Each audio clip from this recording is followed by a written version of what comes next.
সালামু আলাইকুম। জাতি হিসেবে বাঙালি কখনো ভালোটা শিখে না, খারাপটাই শিখে। ধরেন আমি আজকে যেটা সমালোচনা করতেছি, কালকে হয়তো আমি ওই জায়গাতে বসলে আমি হয়তো একই কাজ করব, আমাকে নিয়ে আরেকজন সমালোচনা করবে, তারপর সেও একই কাজ করবে। আমার কি পানিশমেন্ট হইলো নাকি আমি রিওয়ার্ড পাইলাম, ডাজন্ট ফ্যাক্ট। বাংলাদেশের প্রধান রাজনৈতিক দলগুলো সবসময় একে অন্যকে ভাঙার চেষ্টা করে, জনগণের সামনে একজন আরেকজনকে ধরেন মানে বক্তব্যের মাধ্যমে খারাপ বানানোর চেষ্টা করে। এটার একটা প্র্যাকটিস এবং আলাদা ক্লাস মনে হয় নিজেদের মধ্যে, যে দেখো আমার দলের অমুক নেতা, তুমি বিপরীত দলের সর্বোচ্চ নেতার নিয়ে কতটুকু গালি দিতে পারবা, কতটুকু বানায় বানায় কথা বলতে পারবা। এগুলা কিন্তু বাংলাদেশের ইতিহাস। আমরা এভাবেই চলতেছি রাজনৈতিকভাবে। কিন্তু সকল কিছুর মধ্যে একটা জিনিস কমন, এটা হচ্ছে পরিবারতন্ত্র। আজকের দিনে বিএনপিকে ভাঙার জন্য আওয়ামী লীগ সরকার অনেক চেষ্টা করছে, বিকল্প বিএনপি হিসাবে অনেককে এখানে একটা টিম তৈরি করার চেষ্টা করছে, অনেক প্রলোভন দেখানো হয়েছে, অনেকে প্রলোভনে পাও দিছিলেন, আজকে তাদেরকে খুঁজে পাওয়া যাচ্ছে না। কারণ দিন শেষে বিএনপি মানেই শহীদ প্রেসিডেন্ট জিয়াউর রহমান, তারেক জিয়া, বেগম খালেদা জিয়া, বা পরবর্তী সময় ওনাদের জেনারেশন হবে। তদ্রুপ আওয়ামী লীগ মানে বঙ্গবন্ধু শেখ মুজিবুর রহমান, শেখ হাসিনা, শেখ রেহানা বা পুতুল জয় যারা আছেন তারা। এখন এমনটা কি সম্ভব যে ধরেন একটা আওয়ামী লীগ তৈরি হবে আর এটার মধ্যে শেখ হাসিনাকে বাদ দিয়া, শেখ পরিবারকে বাদ দিয়া, নতুন ভিন্ন কিছু ক্লিন ইমেজের মানুষদেরকে দিয়ে আওয়ামী লীগের ভবিষ্যৎ নেতৃত্ব নির্ধারণ করা হবে? যে শেখ হাসিনার তো ফাঁসির রায় হয়ে গেছে, তিনি পলাতক আছেন, কার্যক্রম নিষেধাজ্ঞা আছে নির্দিষ্ট একটা সময় পর্যন্ত, তো নির্দিষ্ট সময় পর তুলে দিলে আওয়ামী লীগকে রাজনৈতিক কর্মকাণ্ড করার সুযোগ দেওয়া হবে। তো সেই কর্মকাণ্ডটা কারা করবে, সেই কারার জন্য নতুন একটা পরিকল্পনা আসছে সম্ভবত। আর এটা নিয়ে অলরেডি কিন্তু একটু আলোচনা মাঠে চলে আসছে। আলোচনার সূত্রপাতটা হচ্ছে, সর্বশেষ আপনাদের খেয়াল থাকার কথা যে আওয়ামী লীগ সরকার পতনের পর অনেক এমপিরা গ্রেপ্তার হয়েছিলেন। এর মধ্যে সাবের হোসেন চৌধুরী, খুবই ক্লিন ইমেজের একজন মানুষ, তিনিও কিন্তু গ্রেপ্তারের পর পরপর জামিন পেয়ে গেলেন।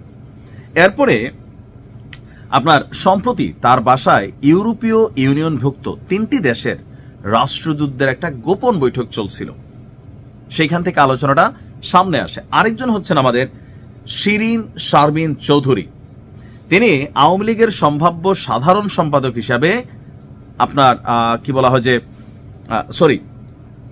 সম্ভাব্য সাধারণ সম্পাদক হিসাবে সাবের চৌধুরী ওনার নাম আছে, আর নাম আছে আমাদের আলোচিত নেত্রী নারায়ণগঞ্জের সাবেক মেয়র সেলিনা হায়াত আইভির নাম। যদিও সে আইভি এখনো জেলে আছেন, তার কয়েকটা মামলায় জামিন হওয়ার পরেও আবার নতুন করে কয়েকটা মামলায় তাকে অ্যারেস্ট করা হয়েছে। নিষিদ্ধ আওয়ামী লীগের ভবিষ্যৎ নেতৃত্বের আলোচনায় প্রথমে আসছে সাবেক স্পিকার শিরিন চৌধুরীর নাম। সাবের হোসেন চৌধুরী চয়েস 3। আচ্ছা, ওনার নাম কেন আসছে?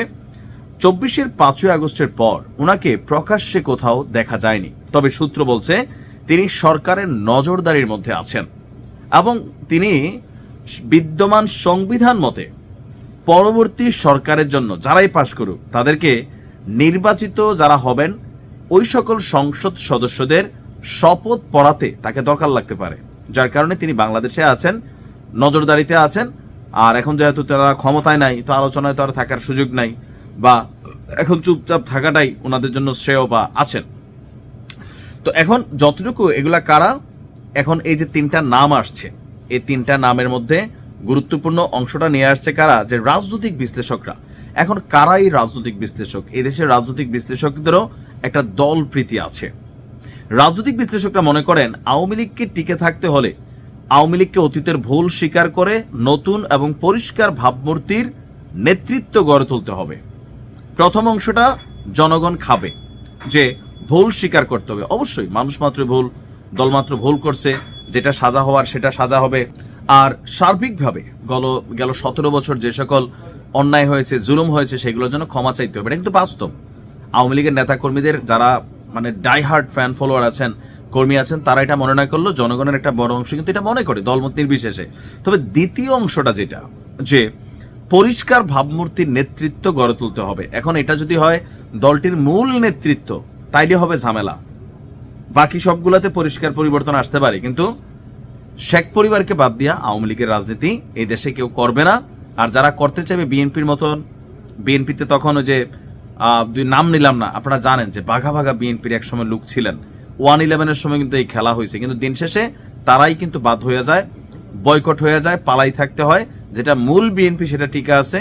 সো আওয়ামী লীগের ক্ষেত্রে আমার মনে হয় যে এখানে যাদের নাম বলা হয়েছে তাদেরকে আওয়ামী লীগের নেতাকর্মীরা ভালোবাসবে, তাদেরকে সাপোর্ট করবে, কিন্তু যতক্ষণ তারা শেখ হাসিনার আন্ডারের লোক, এর বাহিরে গিয়ে আওয়ামী লীগকে বিভাজন করা অথবা নেতৃত্বে যাওয়া, এইটা কেউ মানবে না, আর ওই আওয়ামী লীগ টিকবেও না। আর বিএনপিরও দেখেন, জাতীয় পার্টিরও দেখেন, পরিবারতান্ত্রিক যে রাজনীতিগুলা, জামাত শুধু এই ক্ষেত্রে ব্যতিক্রম। জামাতের নেতৃত্বে কে আছেন ফ্যাক্ট না, তারা একটা ইউনিট হিসেবে কাজ করে, কিন্তু অন্যান্য রাজনৈতিক দলগুলোর মধ্যে এই ইউনিট নাই। উদাহরণ দেখুন, সারা বাংলাদেশে বিএনপির মনোনয়ন নিয়ে কত কিছু হচ্ছে, জামাতের গুলো নিয়ে খুব বেশি হচ্ছে না। এখানে খুব সহজে কেউ প্রার্থী হিসেবে দাঁড়ায় না, তারা তাদের চেইন অফ কমান্ড ঠিক রাখে। কিন্তু বাকি রাজনৈতিক দলগুলো এগুলো পরিবারতন্ত্রের মধ্যেই চলে। সো যেই তিনজন নেতৃত্বের নাম আসছে, আমার মনে হয় না যে ওনাদের দিয়া আসলে আওয়ামী লীগকে রিফর্ম করানো যাবে।